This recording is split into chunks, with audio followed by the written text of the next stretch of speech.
Nasubukan mo na bang magluto ng pork and green beans stir fry? Kung hindi pa, para sa iyo ang video ito dahil dito ay magluluto tayo ng pork and green beans stir fry. Simulan na natin ating pagluluto. Papainit lang tayo dito ng kawali. Lagyan natin ito ng mantika. Konting mantika lang, sapat lang para sa ating gagawing pagigisa. At once uminit na yung ating inilagay na mantika, magsimula na tayo magisa. Naglagay na nga ako dito ng bawang. Ang ginawa ko lang dito ay diniktik ko na ito sa hiniwa ng maliliit. Susunod ko naman itong ating sibuyas.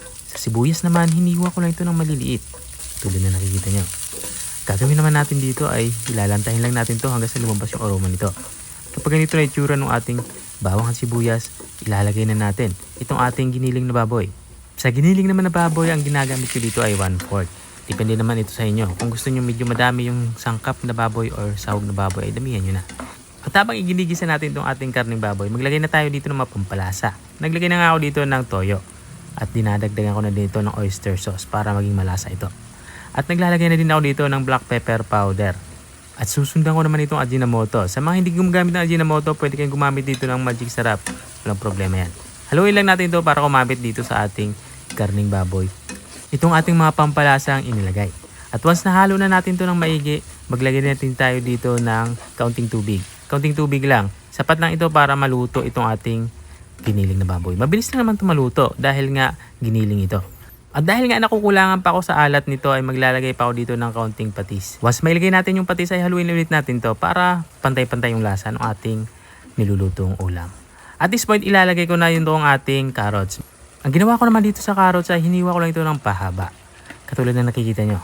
At kung nandiyan ka pa rin at nanonood hanggang dito sa parte ng aking video, ibig sabihin na interesado ka sa aking niluluto, baka pwede mo na may comment kung taga saan ka para alam ko kung taga saan umabot ang aking video.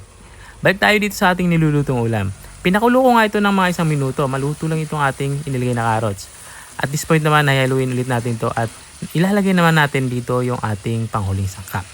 Ito nga yung ating green beans. Bale sa green beans ay hiniwa ko lang ito ng pahalang or paislant. Haluin ulit natin to para mabilis itong maluto. At once ganito na itsura ng ating green beans ay tatakpan ulit natin to para isimmer pa ng kaunting minuto pa. Siguro mga kalahating minuto. Hindi na nga natin ito tatakpan na matagal para hindi naman ma-overcook itong ating inilagay na green beans. At makalipas ka na kalahating minuto ay ito na nga, lutong-luto na nga itong ating ulam pananghalian. Pwedeng-pwede na natin ito i-serve. Kaya naman, kumuha ka na ng kanin, sabayin mo na akong kumain. Ito na nga yung ating pork and green beans stir fry. Kung nakarating ka hanggang dito sa dulo ng aking video, maraming salamat sa panonood. At kung nagustuhan mo naman yung bago nating recipe ibinahagi, baka pwede mo naman ito i-share. Asya. Hanggang dito na lang ako. Kita-kita ulit sa mga susunod kong mga videos. Paalam! Bye-bye!